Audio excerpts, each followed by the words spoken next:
Hello, everybody. Welcome back to the Paid Search Podcast YouTube channel. It is December 7th, Thursday, 3 a.m.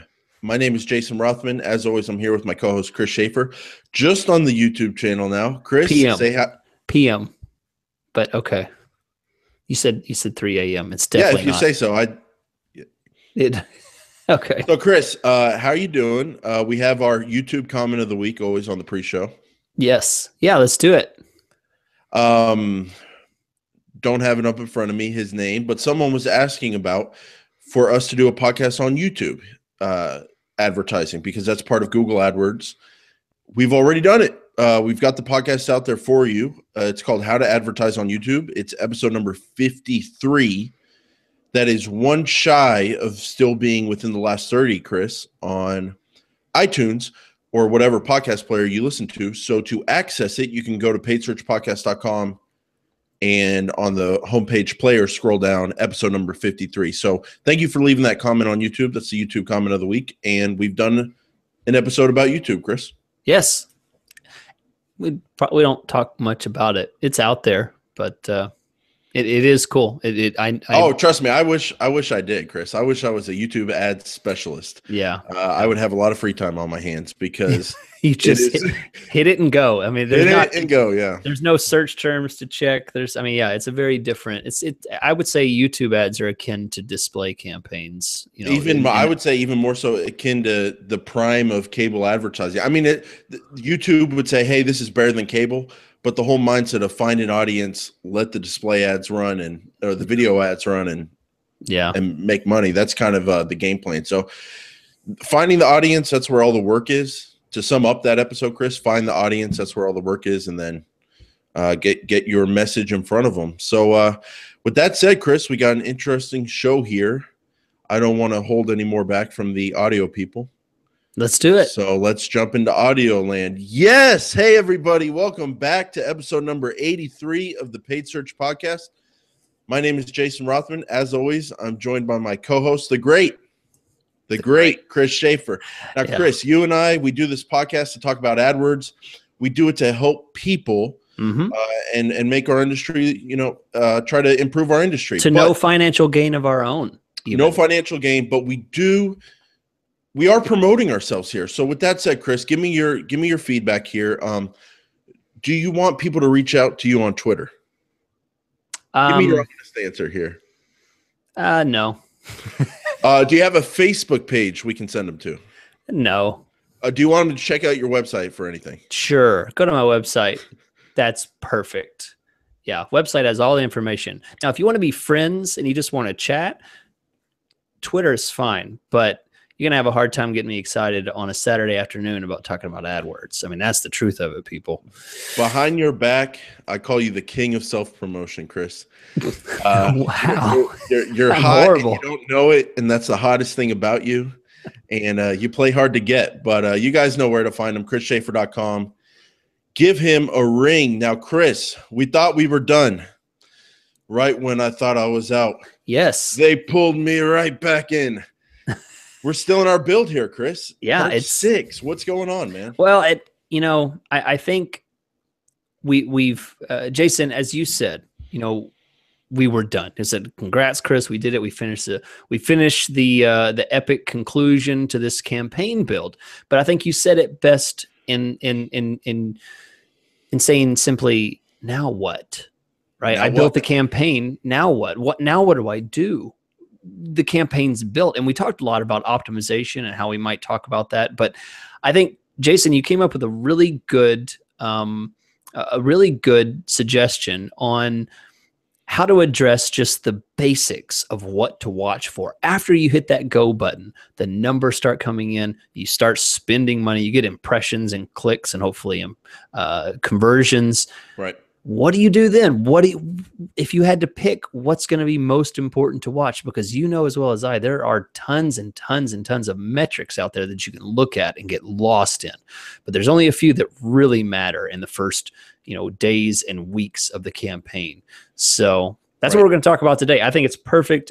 What's amazing is Jason and I, as always, we sync up, and Jason kind of pre-outlined the today's episode, and it just fits. It just fits with what you and I would both write separately, because I'm looking through the stuff, and it just fits. So this is honestly the same. Jason's going to present it, and I'm going to chime in, but this is honestly the way that I would present it as well. This is solid stuff. But first, and I'm sure you have this in your schedule, Jason, but I believe you have some reviews to read. Chris, you are, man. I'm learning. You are getting good at that tease. That was, I was ready to go, man. That was, I want to hear this information that we got planned. That was a great tease. But the only reason we're able to do this is because the show grows, and it grows. The number one way to grow the show is to share it with friends. The number two way is to leave an iTunes review, because that really bumps up the show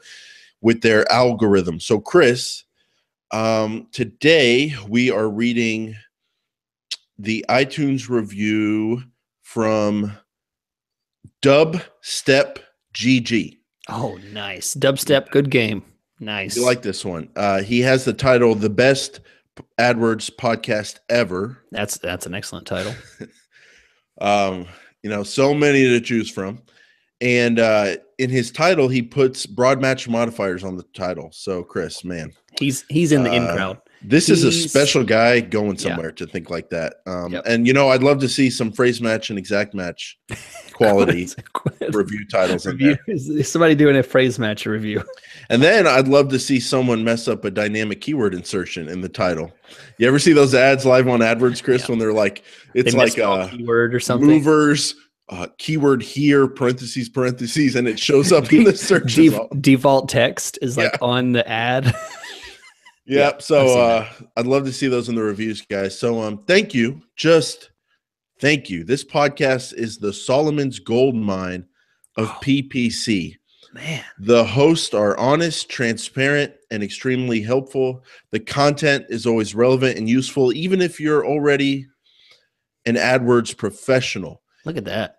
Thank you, Jason and Chris. Thumbs up. So thank you very much, Dubstep Double G.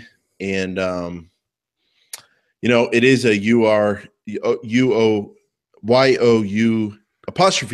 not your. Oh gosh. But that's okay. He's in the AdWords business. Come on. That's just too low. Like spelling and language, and none of that stuff matters for AdWords. So gosh. Sure, it doesn't matter. I'm sorry, GG, Dubstep GG. Don't I like to call him out. Now, Chris, let's talk about now what. The reason this was on my mind is because as we were doing our Sweetums build, I was launching a new campaign. Brand new campaign for a brand new client. And you do one of those, you think you do 2 a year, don't you? 2 new clients a year? Something like that. Between 2 and 17,000. Right. So, but yeah, so Chris, and you know what I'm talking about here. You get that business owner. They're really happy they finally found you, someone that knows what they're doing with AdWords. They know they need to be on Google. They're excited to be on Google, but they've never done it before ever. And you're like, wow, think of all the things that could go wrong after all the stuff I told them and promised them on how it's going to go. And so that got me thinking about all these things I think about and you think about when we're done with the build, but right before we launch. And you said this list is exactly what you would come up with. And you said that's surprising because you were saying a lot of people who do AdWords might not think of these things or might think of these things differently. You were teasing me before the show. Why don't you kind of explain why you think this is so unique? Yeah, I mean, I can talk about all the examples of ways that I hear people discuss, their campaigns, and I look at their campaigns. I do an audit of their campaigns and kind of see where they're at. But basically, Jason, what it comes down to is this.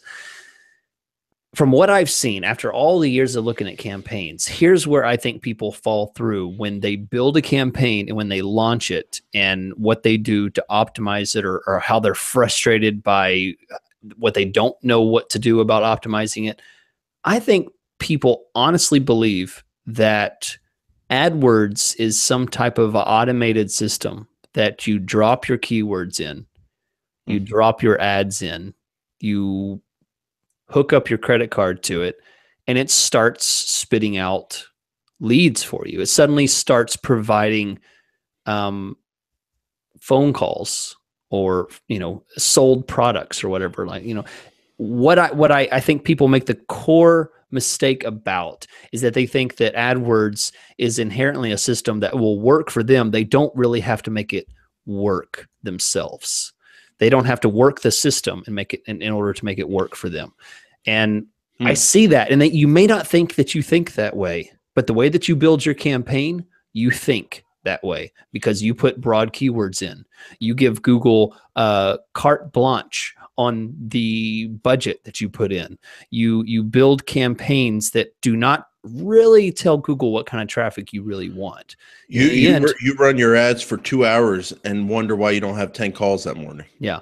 Yeah. People think that it's a vending machine, and it's a very complex. I mean, we have a podcast with over 80 episodes talking about the dang thing. I mean, come on, it's complicated. And to think that people would consider this to be a system that they can somehow pull the lever and it just works. I see a lot of that, and it's surprising. Maybe it's to say something about how much trust they have in Google, but in the end, it's it just doesn't work like that. Yeah, Google's got a great brand, and they're a great company. And maybe it's I think one reason why is maybe business owners are typically busy, Chris, and they just look at this as one more checklist item to knock off the list, and then once it's knocked off the list, that's it.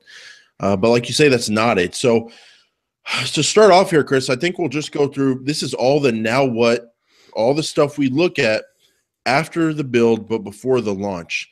And Chris, I think we can just go through this list here and then give the problem or the question and then our solution to how we handle it. So we're starting with basics here, Chris, and maybe Chris, why this would be happening if it goes wrong. But Chris, just as basic as it gets, did my ads get approved? There's you never feel as stupid as when you build a client's account and then you do all your emails back and forth and they're like, hey, this is great, we're ready to go. You finally launch 4 days later. You get there on that Monday morning and you turn on and nothing starts going because the ads they're not running because they got disapproved, and you never thought to check that within the 4 day period. So Chris, common ways ads would get approved, do any come to mind like that you see all the time? Yeah. I'll tell you one thing that a lot of people might get caught on is two things, and I'll run through them quickly. Number one is using different domains in the same ad group.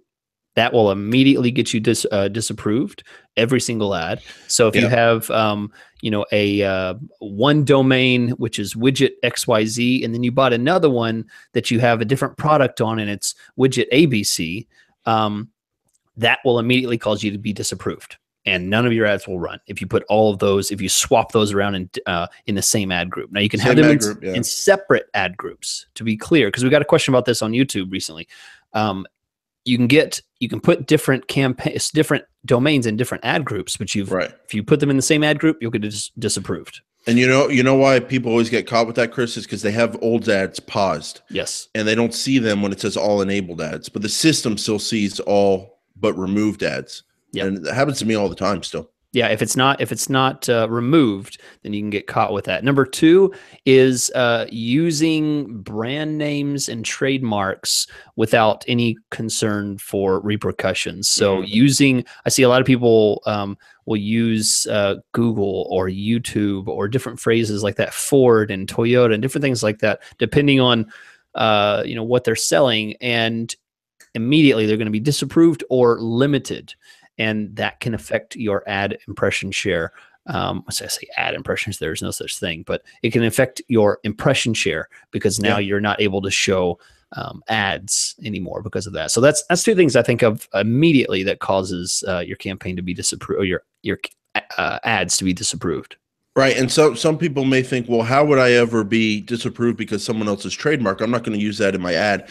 Stuff happens sometimes. Like Chris, just the other day, we had I forget the word, but it was some word like slim or limited or something like that. And our ads got approved limited status because of that word. And I called in, I was like, hey guys, this is a verb or this is an adjective or whatever. It's not like someone's company. And they're like, oh yeah, it's a bug. We're fixing that right now. And they got us approved. But yeah, those are a couple reasons, Chris. And one that comes to my mind is sometimes Google thinks a website is down. And maybe Yes. it's down for a while. Maybe it went down for 30 minutes overnight and no one noticed. But then all of a sudden the system disapproves ads and it says your website's not working. Mm. And so you call in and say, hey, guys, my website is working, and they get it approved. But all that stuff happens between the build and the launch. Now, the next thing I'm looking at here, Chris, making sure the client adds the remarketing code and then confirming that that tag is firing. So why don't you walk us through the importance of that and how you kind of confirm that? Yeah. So basically, now you'll have to refer to our remarketing discussion for details on this, but basically making sure that that tag is added to your site is an important part, because you want to, when you start spending $3, $4, $10 per click, the value of remarketing to someone is really important, because you can reach out to these people a second time without spending it, potentially without spending any additional money. So it's important to make sure you have that remarketing tag on your site. Go back and listen to our episode about that if you have any questions about that. But the way that you can confirm that it's working, I know for me, Jason, what I do is I just go in and start seeing if there's audience members being added to that remarketing tag, which is in the audience tab. Nice. And that's really how I check it. Once we hit 100, I know we're golden and we can start showing ads. But if you only have 50 or 60, you're not going to be showing any impressions yet. You have to have at least 100 in that audience tag. Then it starts showing. And I mean, it's really important. I think it's really important that that is done properly, because, Jason, imagine a year down the road, you realize your remarketing tag isn't working and you're not showing any ads. You missed a lot of opportunities to remarket to those people that you've spent money on. Yeah, that could be tens of thousands, hundreds of thousands of impressions that you're missing out on. And Chris, usually what I do is I monitor the audience size just like you do, but I also go to the shared library and then audiences, and they've got a very nice, for the remarketing section, a very nice just graphic that says this tag is active. And I like checking it there. So now, Chris, similar to that, the next one, and again, this is one of those things, it's just a pain in the behind, to get this stuff done, but it's like the biggest thing ever, and that's conversion tracking. There's a lot of back and forth between the AdWords person making the conversion code, the business owner, and then their IT employee that doesn't know how to communicate with other people in a nice way. Sending stuff to IT people every now and then. Stuff gets lost in translations from humans to bad people. Yes. So, but yeah, Chris, bad people. No, just kidding. But a lot of stuff, it just gets lost in translation. And the task here is making sure conversion code gets added and that it's tracking correctly. A tip on getting it added correctly, Chris, dealing with IT people, I'm giving them some grief now, but I'm just kidding around. They're busy. They don't really get AdWords. They're not involved. I like giving them as simple as I can instructions and as full instructions as I can. So I literally tell them, put this code on this page right before the last body tag, right before the last head tag, whatever. And if you speak their language to them, they get it done. But if you just send them the conversion code and go, please put this on the site, obviously that's frustrating to someone who doesn't know where it should go. Yeah. And ladies and gentlemen, if you do not have your conversion tag in place, you do not communicate properly with your web developer to get that in place, you're just gathering clicks and impressions.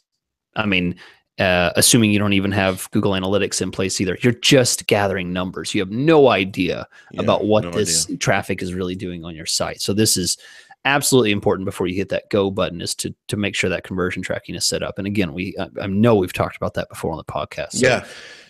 And Chris, just to let people know how we confirm it's set up correctly, there's a couple different ways. One is Google has a great Chrome extension called the Tag Assistant by Google. And what it does, it'll scan a page for Google codes, and it'll say, hey, the remarketing code is active. Hey, the website call conversions are active. Hey, the website lead form conversion is on the site, but it's outside of the body. It tells you that stuff just from that add-on. So I love using that. The other way, Chris, is old fashioned, especially for website call tracking. Do a search, a brand search if you can, to keep the costs low. Temporarily add your location if it's not in there, and see if the website phone number changes, and dial in and see if that call gets tracked in the dimensions tab. Is that kind of how you do it? Yeah, with Google, if you're using the free Google call tracking system that's built into AdWords, that's honestly the only way that it works. Now, if you're using other paid systems, there are some tracking. Chris, you're so high and mighty. Every time we talk about the free website call conversion tracking, which I love, which I think is a game changer, a differentiator. You have this like high and mighty snobby attitude. Like I need frustrating. A third party. What's your beef here? Because you just said that you have to go in and click an ad in order to check it. Jason, that's frustrating because there really should be a preview tool. Yeah, there should be. You have no confirmation. And second, Jason, you can't absolutely tell a client what phone number that's going to show up. And you also can't tell that client for sure that phone number will work if that person saves it after they call that plumber, and then 6 months later they need to call him again. They have that number, they dial it, and suddenly it doesn't work, and they don't remember what the name of the plumber was. Chris, you're being negative. I don't worry about these things because I can't control them, and my clients aren't going to do a third-party software. But yeah, these are flaws in the system, and it's a little frustrating because let's get it done here. There's nothing wrong with it. I absolutely love that it's built in because this is something that other systems do not provide you with. This is wonderful. Thank you, Google, for doing it. But I'll tell you, you aren't paying anything for it, anything additional. So, I mean, really, you can't complain. So I'm not complaining because this is a free system they're providing. But be aware, there are limitations about something like this. And I don't have stock in the other systems. You're just an everyday snob. Yeah, I am. I'm not wearing a tie. Every time I say, I'm not the one wearing a tie. Thank you very much. So every time I say free website call tracking from AdWords, your nose crinkles up and you look like someone you just put your little cowboy boot in poop. You're just like cowboy boot. Yeah. Because Chris does wear cowboy boots, down there in Texas. And Jason wears ties on a podcast. So come on, who's snobby? No, I don't wear ties to a podcast. I wear ties to work or something. Right. You said when we're recording, this is during our work day. So and stand up and let me see your appropriate jockers pants that you have on too, right? That's funny. Good stuff. Good stuff, buddy. Good stuff. Good stuff. So anyway, Chris, the next one is in your control if you're the business owner. Coaching your staff, coaching your employees. This is, I know for some reason, this one bothers you so much more than me. Like if someone's not going to answer the phone when we get them a great call from AdWords, I just take the attitude like, okay, that's on them. They obviously know they need to answer their phone, but you are like personally hurt when this happens. So why don't you break down this issue and how you coach your clients up on it? So, well, I mean, honestly, I don't coach them because, Jason, through the years, I've gotten a little more callous, and I realize I'm not going to be able to save every business in America. So what I've decided is essentially I just change my hours to times that are going to be most likely for them to answer. No, honestly, I'm going to start using that. Like that is a great AdWords manager hack right there. Like we're doing a YouTube video on that, Chris. You just earned yourself a YouTube video, man. Oh, great. I can't. Chris, the problem here is that you get clients great traffic, which includes great leads and great phone calls. But maybe they take lunch between 12 and 1 and don't feel the need to tell their AdWords manager that. And then you go to the Dimensions tab and you see these missed calls. And that can kill your conversion rate. It can kill your cost per conversion and make the AdWords system and the AdWords manager look bad. And to clarify, I mean, I know everyone's not thinking what I'm thinking here, because what Jason's saying is someone clicks a phone number and only stays on the phone because it rings for 10 seconds. Yeah. You've just clicked and not converted because your phone call was not over 60 seconds. That's why Jason says that someone can call and still kill your conversion. Right. Because Jason's at a higher level. You know, he's talking about things that not everyone understands. And that's why someone can call from a Google call tracking number from the ad and still not get a conversion. Ladies and gentlemen, that's honesty there. He has his He has his conversion number. Chris, you are straight up an old, angry curmudgeon because everything that we talk about, it just bothers you. Like you talking about conversion length, that just reminded me, oh, yeah, Chris hates when agency people lie about the conversion length on a phone call. 1 second, and that's a convert. That was a value to you, sir. Chris, how come my last AdWords manager got me a 77% conversion rate and you're only getting me 33? Well, George, do you realize that 40% of your budget was going towards your company name? Chris, it's been great working with you. We're not vibing. I don't like the way you're communicating with me. So get angry. I know. Hey, it's been a rough week. Jason knows. We might talk about. I was going to try to pull it out of you. We'll see how loose you get later, but I don't want to get you in trouble here. So, Chris, now of all the worries about all this stuff, all this now what stuff, this is probably my biggest concern always, Chris. Did we find all the relevant keywords? Are we missing something totally obvious? Did we do Sweetham's dentist and then we didn't add the word pediatric dentist or kids dentist? And then the client looks at the account and goes, whoa, like 70% of our business is kids. Why is there nothing about kids in here? When they're half the patient population in somewhere like Plano or anywhere, half the people are probably young kids. So that's a huge worry for me, Chris. The way I kind of solve that or take this one on is I use the big red button. Everyone knows what we're talking about on the keywords tab. When you're looking at the keywords right above the list of keywords, there's a huge red button that says plus keywords.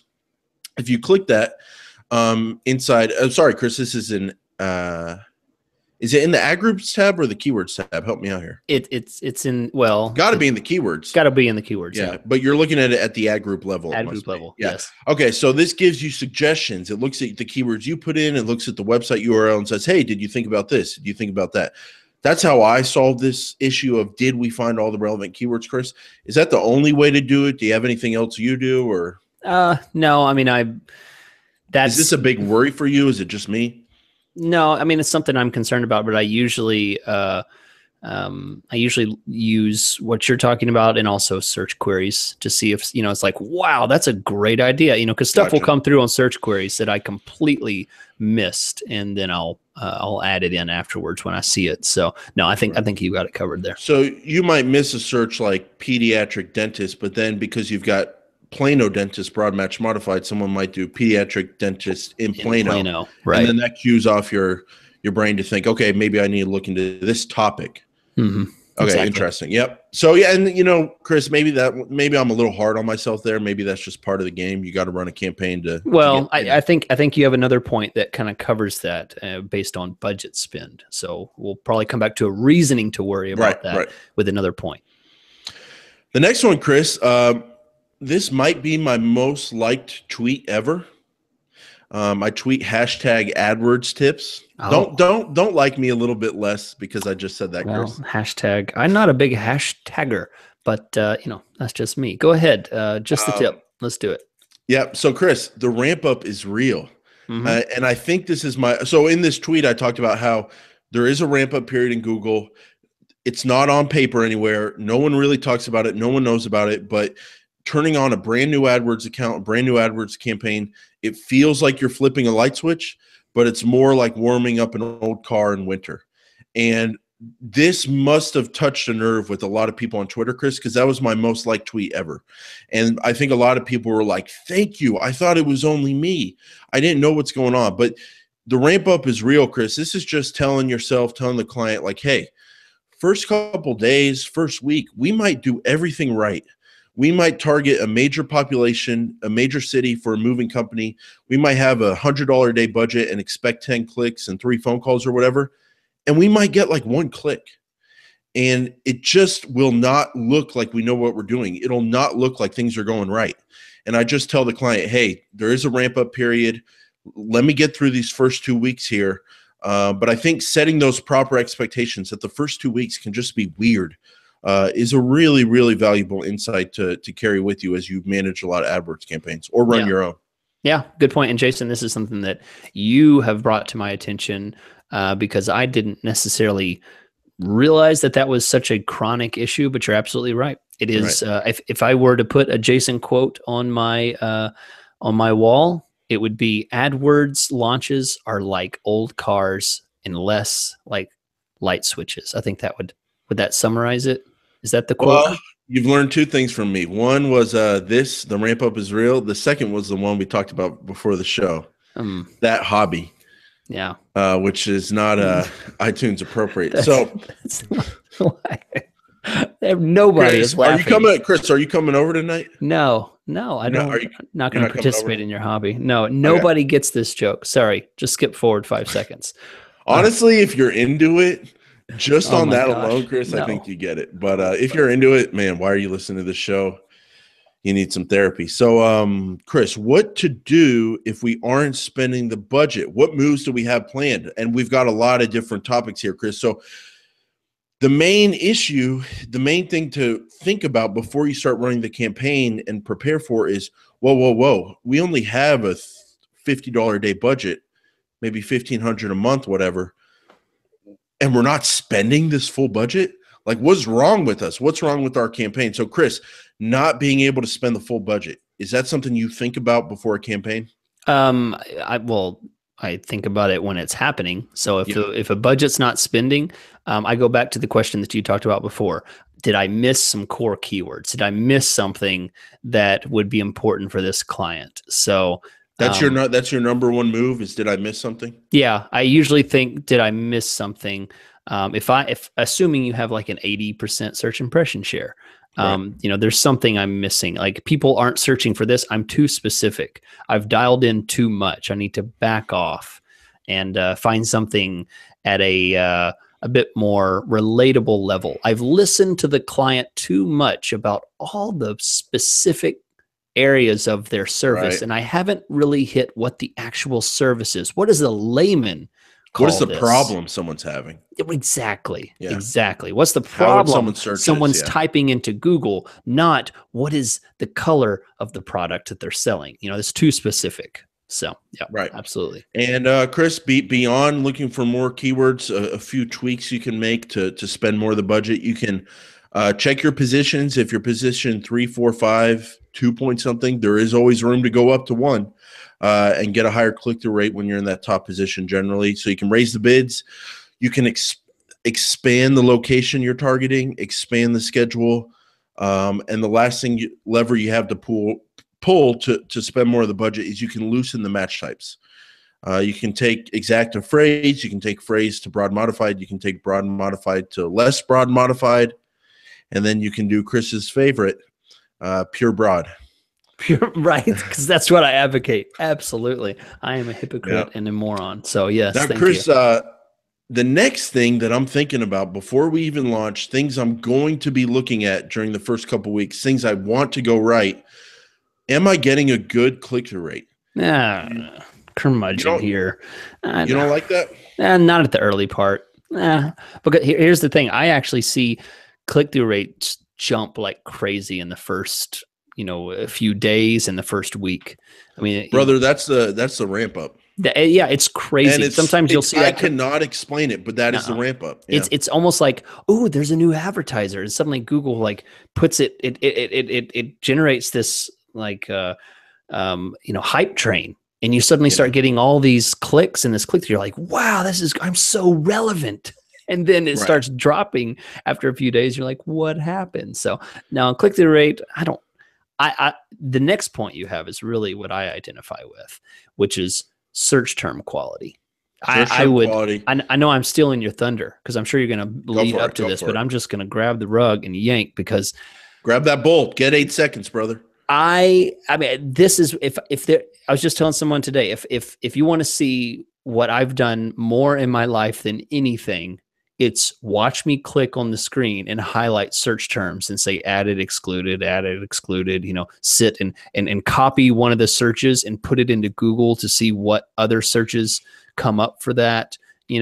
I start analyzing my search queries. That's the heart of what I think AdWords management is about, because there's nothing that idealizes quality of traffic like a search term. You can really understand what someone's searching when they say, because you might think at the keyword level, just real brief here, carpet cleaners is the keyword. Okay. We get 2 searches, Jason. One of them is how to clean my carpet. Not valuable, right? You don't want that click. The other one is local area carpet cleaners. Right. Very valuable. You would not know the difference between those 2 searches unless you looked at the search query. One you realize is junk. The person wants to do it themselves. The other one is looking to hire someone. Completely indistinguishable at the keyword level, but entirely black and white at the search query level. Yeah, you're right. It's indistinguishable at the keyword level.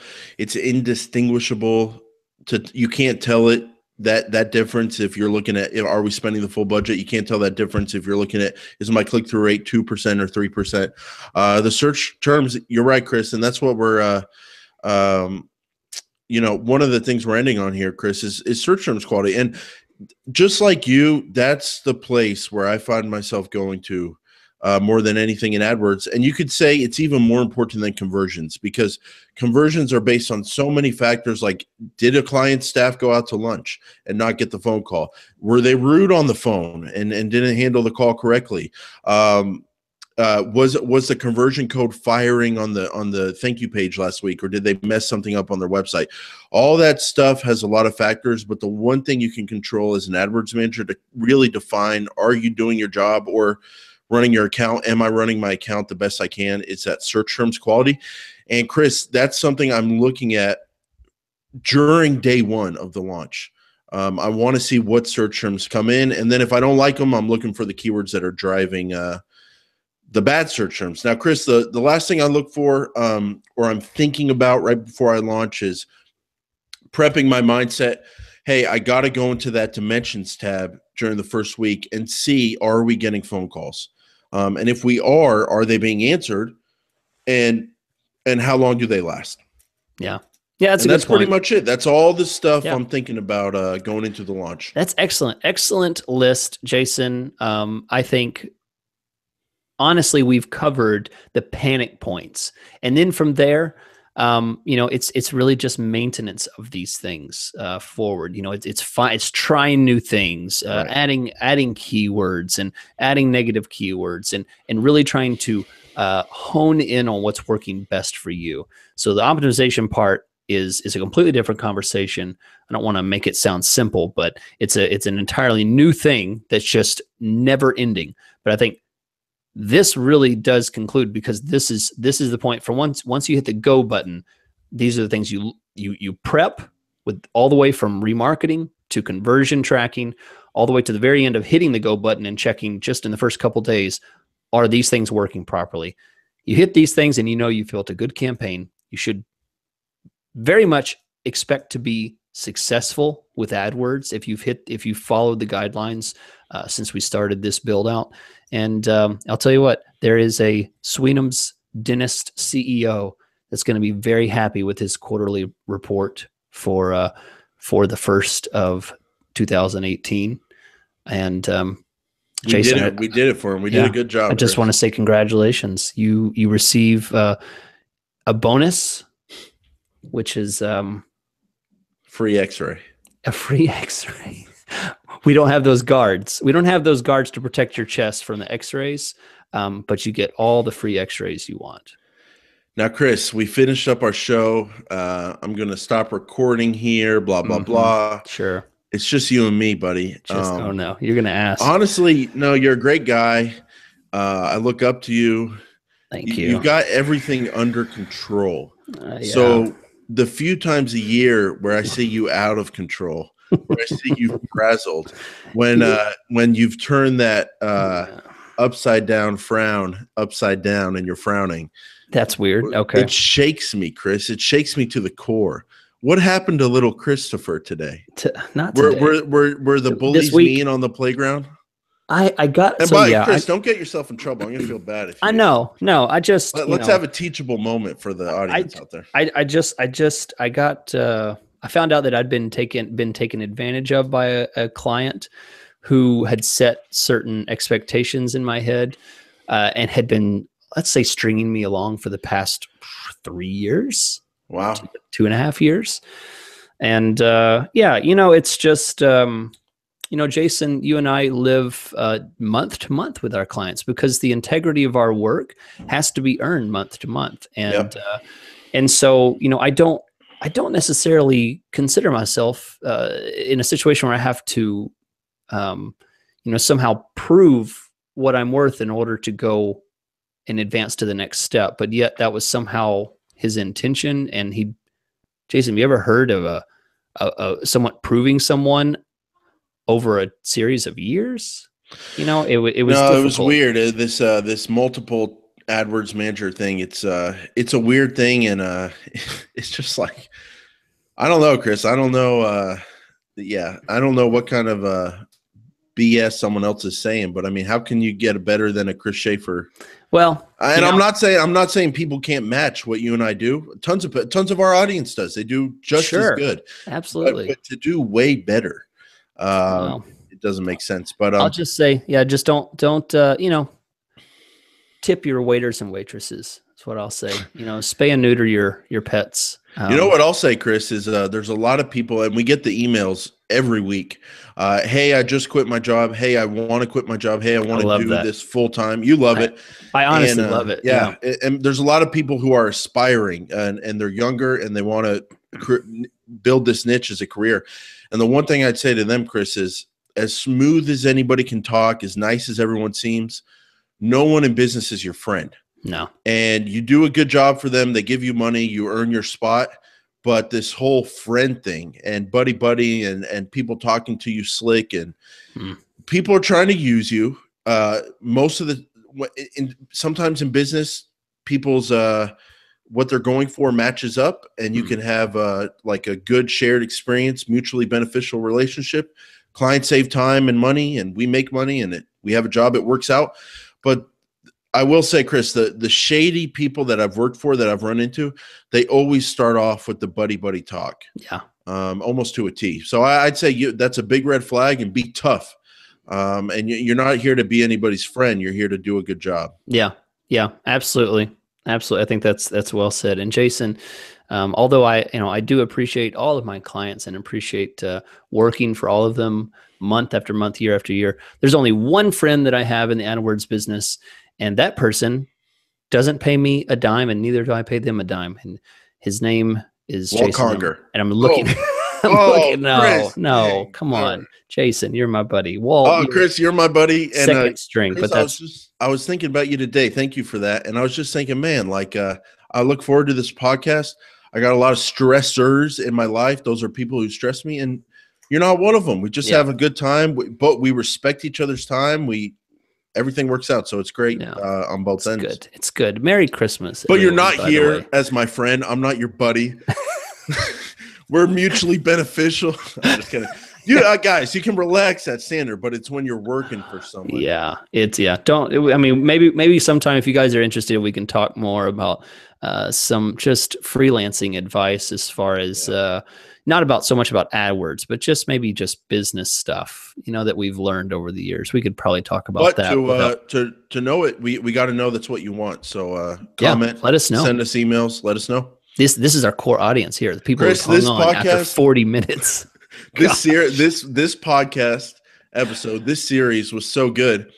Not doing an outro. I'm done. Okay. Just hit the end button. I'll see you next week. Yeah. Goodbye is tough to say.